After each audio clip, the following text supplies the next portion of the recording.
Did you know that up to 25% of people with brain overgrowth and autism carry variations in a gene called PTEN? Research has shown that loss of PTEN can lead to behaviors similar to autism spectrum disorder, ASD.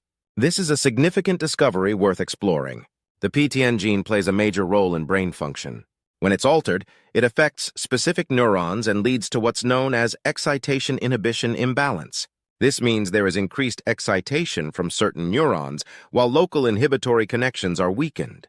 Researchers from the Max Planck Florida Institute for Neuroscience have delved into how PTEN loss rewires neural circuits. Their findings show that changes in the amygdala, a region that manages fear responses, lead to increased anxiety and fear learning in mice. These traits are commonly seen in individuals diagnosed with ASD. The research team, led by Dr. McLean Bolton and Dr. Tim Holford, focused on PTEN's effects specifically in somatostatin-expressing inhibitory neurons. In earlier studies of ASD, abnormal functioning of these neurons has been noted, but the exact effects of PTEN dysfunction were complex. By selectively disrupting PTEN in these neurons, the researchers discovered striking changes. The loss of PTEN resulted in a roughly 50% reduction in local inhibitory connectivity.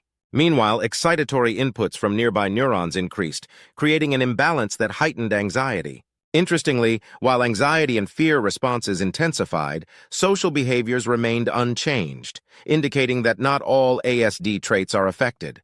The altered circuitry highlights how targeted genetic changes can yield specific behavioral outcomes. As Dr. Holford puts it, understanding these local circuits will pave the way for developing targeted treatments. Future studies will explore how these microcircuit alterations might manifest in various genetic backgrounds. In summary, the connection between the PTEN gene and autism highlights how specific neural circuits influence behavior.